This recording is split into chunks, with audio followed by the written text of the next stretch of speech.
Good morning students. સો આજે આપણે plane truss નવું ચેપ્ટર જે આપણે લાસ્ટ ટાઈમ જે થિયરી મેં તમને પીપીટીમાં સમજાવી હતી અને આપણે ફર્સ્ટ જે મેથડ બે મેથડ હતી, method of joint and method of sections, right. તો આજે આપણે લર્ન કરીશું મેથડ ઓફ જોઈન્ટ્સ. તો અહીંયા શું આપેલું છે કે analysis the truss loaded as shown in this figure. અહીંયા એક ટ્રસ આપેલો છે ABC, એક્સટર્નલ લોડ આપ્યો છે 20નો. અહીંયા બે સપોર્ટ આપે છે. સપોર્ટ ઉપર આપણે સપોર્ટ રિએક્શન લાગશે R, reaction at A point, reaction at B point, right. અહીંયા અલગ અલગ એંગલ આપે છે 30, 90, 60. અહીંયા 3 મીટરનું ડિસ્ટન્સ આપ્યું છે.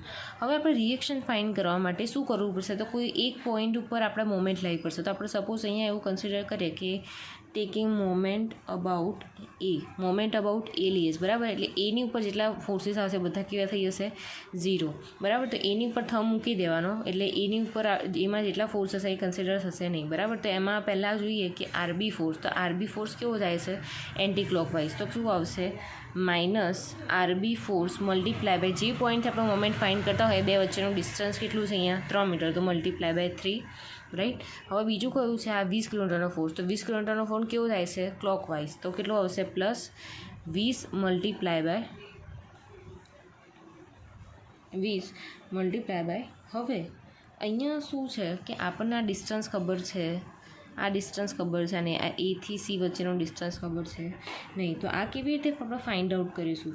તો અહીંયા સપોઝ નામ આપી દે પોઈન્ટનું D, રાઈટ. તો આપણને AD ડિસ્ટન્સ ખબર નથી. તો એ ફાઇન્ડ આઉટ કરવા માટે આપણે અહીંયા લેવું પડશે. હવે અહીંયા જોવાનું કે કયું ડાયમેન્શન આપેલું છે. તો કે એક બાજુનું ડાયમેન્શન આપેલું છે, આ બાજુ આપણને ખબર છે નહીં. તો આપણે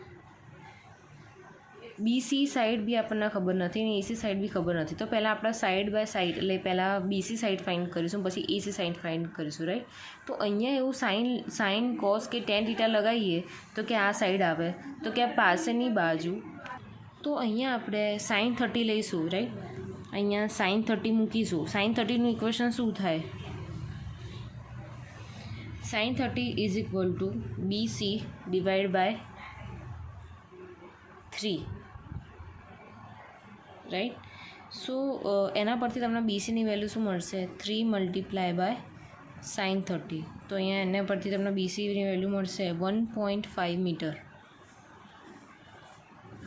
હવે BCની વેલ્યુ મળી, રાઈટ. તો AB, AC અને BC ત્રણે આપણે પાયથાગોરસનો નિયમ પ્રમાણે લઈ લઈએ તો આપણને આ બે મળી ગઈ. આ 3 મીટર છે અને 1.5 મીટર છે, બરાબર. તો હવે એસીનું AB square plus BC square આ કર્ણ થઈ ગયો તમારો, બરાબર. તો એનું ઇક્વેશન શું આવશે? AC is equal two under route AB square minus BC square. તો બંનેનું ઇક્વેશન આપણને ખબર છે. અહીંયા 3નો સ્ક્વેર માઇનસ 1.5નો સ્ક્વેર. તો તમને એસીનું આવશે ડિસ્ટન્સ 2.6 મીટર. આ એસી મળી ગયું તમને 2.6 મીટર, રાઈટ. હવે AD કેવી રીતે ફાઇન્ડ કરીશું? AD આ જે છે એ કેવી રીતે ફાઇન્ડ આઉટ કરશો તમે? તો AD માટે આપણે cos 30 લઈએ તો cos 30નું ઇક્વેશન શું થઈ જશે? પાસેની બાજુ ભાગ્યા કર્ણ, બરાબર. તો અહીંયા લઈ લઈએ આપણે cos 30 ઇઝ ઇક્વલ ટુ પાસેની બાજુ એટલે કે AD ડિવાઈડ બાય કર્ણ એટલે કે 2.6. તો તમારી ADની વેલ્યુ શું થઈ જશે? 2.6 મલ્ટીપ્લાય બાય cos 30. તો તમારો ADનો આન્સર આવશે 2.25 મીટર, બરાબર. AD એટલે આ 2 મળ્યું 2.25 મીટર. હવે ટોટલ તમને હવે BDનું ડિસ્ટન્સ શું થશે? કે ટોટલ તમને 3 આપ્યું છે. 3માંથી તમે 2.25 બાદ કરશો તો તમને અહીંયા આન્સર મળશે 0.75 મીટર. એટલે કે આ રિમેનિંગ જે પાર્ટ વધુ એ કેવો હશે? 0.75 મીટર, બરાબર. તો અહીંયા આપણને શું જોઈતું હતું કે 20 એ મોમેન્ટ અબાઉટ એ ફાઇન્ડ કરવાની છે અને 20નો લોડ છે, રાઈટ. તો 20ના લોડ અને આ જ્યાંથી મોમેન્ટ લાગે છે બે વચ્ચેનું ડિસ્ટન્સ કેટલું તો મળ્યું તમને 2.25 ઇઝ ઇક્વલ ટુ 0. હવે આને સામે લઈ જઈશું તો પ્લસ થઈ જશે. તો કે RB multiply by 3 is equal to 20 multiply by 2.25. RB શું થઈ જશે? અહીંયા 20 મલ્ટીપ્લાય બાય 2.25 ડિવાઈડ બાય 3. તો RBનો અહીંયા આન્સર તમને મળશે 15 ન્યૂટન. આર બી મળી ગયો તમને, રાઈટ. હવે આર એની વેલ્યુ તમને કેવી રીતે મળશે? તો કે આર એ તમારે જોવાનું કે આ રિએક્શન્સ કઈ ડિરેક્શનમાં છે. તો કે ઉપરના ડિરેક્શનમાં જતા હોય એવા બે ફોર્સ છે કે આર એ પ્લસ આર બી. તો અહીંયા આર એ પ્લસ આર બી લખીશું ઇઝ ઇક્વલ ટુ નીચે આવતા કેટલા ફોર્સ છે? તો કે એક ફોર્સ છે, તો કે અહીંયા 20, બરાબર. હવે અહીંયા આપણને આર બીની વેલ્યુ મળી ગઈ 15 ઇઝ ઇક્વલ ટુ 20. તો અહીંયા આર એ કેટલો થઈ જશે? 20 માઇનસ 15, એટલે તમારી આર એની વેલ્યુ મળી ગઈ તમને 5 ન્યૂટન, બરાબર. આ બે મળી ગયા. R is equal to 5, R B તમને મળ્યા 15, રાઈટ. હવે આપણે મેથડ ઓફ જોઈન્ટની વાત કરીએ તો કોઈ એક જોઈન્ટ કન્સિડર કરી નાખીશું. અહીંયા આપણે લઈશું ફર્સ્ટ જોઈન્ટ એ. આ જે જોઈન્ટ એ જે છે એની વાત કરીએ, બરાબર. તો અહીંયા એ જોવાનું, પહેલાં સૌથી પહેલાં ડોટ કરી નાખવાનો કે આ તમારો એ જોઈન્ટ છે, રાઈટ. આ જોઈન્ટ કરી નાખ્યો. હવે જોવાનું કે એ જોઈન્ટ ઉપર કેટલા મેમ્બર્સ એમાંથી નીકળે છે. તો અહીંયાથી છે એ બી અને અહીંયા છે એ સી, બરાબર. તો પહેલાં હોરિઝોન્ટલ લઈ લઈએ તો કેટલા છે? એ બી, રાઈટ. તો તમે આમ ડ્રો કરી દો, અહીંયા લખી દો F A C, sorry F A B. Four set એ તમે એ બી લખી શકો, બી એ બી લખી શકો, તમને જેમ અનુકૂળ આવે એમ, રાઈટ. બીજો ફોર્સ છે અહીંયા એ સી, રાઈટ, ઇન્ક્લાઇનમાં. તો અહીંયા તમે અહીંયા દેખાડી દો એફ એ સી, ઇઝી. કે જે ડિરેક્શનમાં જે ફોર્સ આવે છે ખાલી લખી દો એ જોઈન્ટથી, બરાબર. અહીંયા બેની વચ્ચેનું તમને એંગલ આપ્યો છે 30 ડિગ્રી, તો અહીંયા આવશે તમારો 30 ડિગ્રી. અહીંયા એક્સટર્નલ ફોર્સ લાગે છે આર એ, જે કેટલું છે 5 કિલોન્યુટન. તો અહીંયા લખી દો R A is equal to 5 kilonewton, right. હવે આમાં આપણે શું અપ્લાય કરીશું કે sigma horizontal is equal to 0. મેં તમને આગળ કન્ડિશન કીધી તેની માટે બે કન્ડિશન છે, sigma horizontal 0, vertical is equal to 0. તો ફર્સ્ટ લઈ લઈએ આપણે sigma horizontal is equal to 0. હવે આમાં હોરિઝોન્ટલ ફોર્સિસ કયા કયા છે? તો કે બે જ છે કે એફ એ બી અને એફ એ સી. પણ F A C incline force છે, તો એના બે કમ્પોનન્ટ પડે, રાઈટ. અહીંયા આવશે એફ એ સી, અહીંયા થીટા જોડે એંગલ બનાવે છે, તો F A C cos theta એટલે કોસ 30 લખી દો તમે. અને અહીંયા વર્ટિકલ ફોર્સ આવશે, એ કેટલો આવશે? એફ એ સી સાઇન 30, કારણ કે એની સાથે એંગલ બનાવતો નથી, અહીંયા એંગલ બનાવે છે, રાઈટ. તો અહીંયા હોરિઝોન્ટલ ફોર્સ પહેલાં અહીંયા લખી દઈએ, ડાબી બાજુથી જમણી બાજુ જાય છે, રાઈટ. તો આ કેવું થશે? પ્લસ. તમે સપોઝ અહીંયા એક્સ, અહીંયા જે જોઈન્ટ હોય ત્યાંથી તમે અક્સિસ ડિવાઈડ કરી નાખો, બરાબર. આ એક્સ અક્સિસ છે, અહીંયા એક્સ આવશે પોઝિટિવ, અહીંયા નેગેટિવ, અહીંયા પોઝિટિવ, પોઝિટિવ અને અહીંયા આવશે નેગેટિવ. તો આપણે આ પોઝિટિવ ડિરેક્શનમાં છે એક્સ, અહીંયા પોઝિટિવ ડિરેક્શનમાં છે, તો કેવું આવશે? એફ એ બી પ્લસ જ આવશે, રાઈટ. હવે અહીંયા બીજું જોઈએ તો આ એફ એ સી કોસ 30, એ બી કેવો આવશે? પોઝિટિવ આવશે, કારણ કે ડિરેક્ટ કઈ ડિરેક્શનમાં છે? તો કે પોઝિટિવ ડિરેક્શનમાં છે, તો કે plus F A C cos 30 degree is equal to 0, right. તો અહીંયા એફ એ સી તમને શું આપેલું છે? તો અહીંયા તમને એફ એ સી ખબર નથી, એફ એ બી નથી ખબર, તો આ તમને એઝ ઇટ ઇઝ કયું આપ્યું છે? Equation number 1. હવે આપણે શું ફાઇન્ડ કરવું? Sigma vertical is equal to 0. Vertical ડિરેક્શનમાં કયા કયા ફોર્સ છે? તો કે આ ફોર્સ છે, બરાબર. આ ફોર્સ કેવો છે? અપવર્ડ ડિરેક્શનમાં, એટલે કે અહીંયા ઉપર જતો હશે, તો એ કેવો હશે? પોઝિટિવ, તો +5, બરાબર.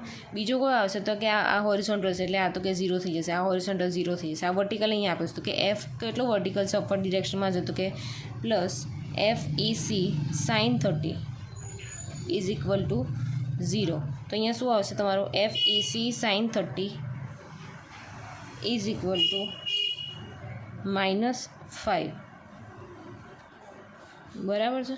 હવે -5 આવ્યું, રાઈટ. તો એફ એ સીનું ઇક્વેશન શું થશે? -5 ડિવાઈડ બાય સાઇન 30 ડિગ્રી. તો એફ એ સીનો તમને આન્સર મળશે -10 ન્યૂટન. અહીંયા આપણે ખબર રાખવાનું છે કે કમ્પ્રેસિવ ફોર્સ જ્યારે આવશે એ કેવા બધા આવશે? માઇનસમાં. અને ટેન્સાઇલ કોને કહીશું આપણે? કે જે પ્લસમાં આવતા હોય એને, રાઈટ. કમ્પ્રેસિવ કેવા લઈશું? માઇનસમાં. અને ટેન્સાઇલ કેવા લઈશું? પ્લસમાં. તો આપણે અહીંયા માઇનસ આન્સર આવ્યો, તો આપણે અહીંયા લખી શકીએ કે આ ફોર્સ કેવું છે? કમ્પ્રેસિવ છે, રાઈટ. તો એફ એ સીનો તમને આન્સર મળી ગયો, બરાબર. હવે એફ એ સીની વેલ્યુ જે છે એ ક્યાં મૂકીશું? ઇક્વેશન નંબર 1માં. તો અહીંયા શું આવશે? F A B. હવે એફ એ સી તો શું છે? -10 cos 30 ઇઝ ઇક્વલ ટુ 0. તો અહીંયા એફ એ બીને કરતાં બનાવીએ તો આ છે એ સામે જતું રહેશે, સામે અહીંયા માઇનસ છે, સામે જશે તો કેવું થશે પ્લસ. અહીંયા 10 cos 30. તો એફ એ બીનો આન્સર મળશે તમને 8.66 ન્યૂટન. આ આન્સર મળે તમને પ્લસમાં હોય તો તમે અહીંયા લખી શકો ટી, એટલે કે ટેન્સાઇલ ફોર્સ છે, રાઈટ. તમને એફ એસી મળી ગયો, એફ એ બી મળી ગયો, એટલે તમને જોવાનું કે એફ એસી એટલે કે એફ એસી મળી ગયો, એફ એ બી મળી ગયો. હવે તમને બાકી કયો રહ્યો તો કે આ બીસી બાકી રહ્યો, રાઈટ. તો એની માટે આપણે શું કયો જોઈન્ટ લઈશું? જોઈન્ટ બી. તો અહીંયા લખી દો કે જોઈન્ટ બી કન્સિડર કરીએ, રાઈટ. તો જોઈન્ટ બી માટે આપણે શું કરીશું? તો પહેલાં એક પોઈન્ટ અહીંયા મૂકી દઈશું કે આ છે પોઈન્ટ બી. હવે બીમાંથી કયા નીકળે? તો કે આ ઇન્ક્લાઇન જે છે એફ બીસી નીકળે છે, અને આ કેટલો છે એફ એ બી લખો કે બી એ લખો, રાઈટ. તો અહીંયા લખી દઈએ, અહીંયા એક જાય છે ફોર્સ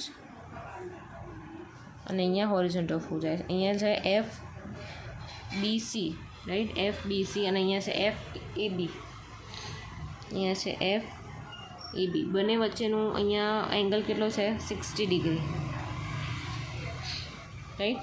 તો આપણે પહેલાં લઈશું sigma horizontal is equal to 0, બરાબર. હવે બી ઉપર આપણે એક્સટર્નલ ફોર્સ લાગતો હતો, કેટલો છે? 15નો છે. તો અહીંયા લખી દઈશું અહીંયા 15 કિલોન્યુટન. તો અહીંયા એક અક્ષિસ દોર નાખીશું, રાઈટ. આ એક્સ છે અને આ વાય છે, રાઈટ. તો sigma horizontal is equal to 0. હોરિઝોન્ટલમાં કયા ફોર્સ છે? તો કે ડાબી સાઈડ છે, એટલે આ બાજુ જતા હોય કેવા માઇનસ હોય, અને આ બાજુ હોય કેવા પ્લસ હોય. ઉપર જતા હોય પ્લસ હોય, નીચે જતા હોય માઇનસ હોય, બરાબર.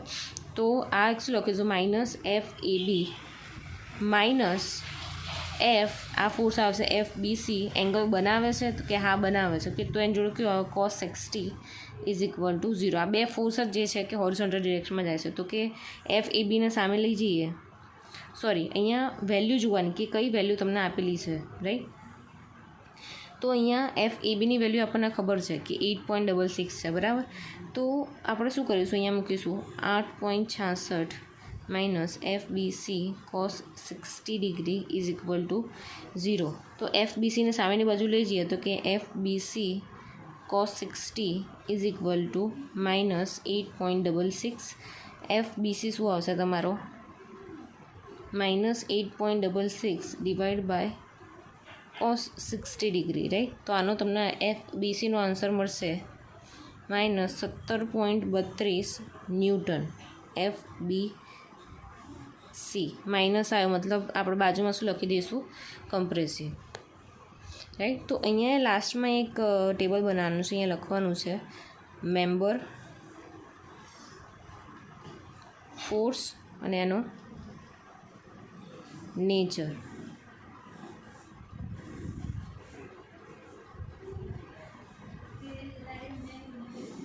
તો આપણે કેટલા ફોર્સ થઈ ગયા? એફ એ સી, એ બી અને બી સી, રાઈટ.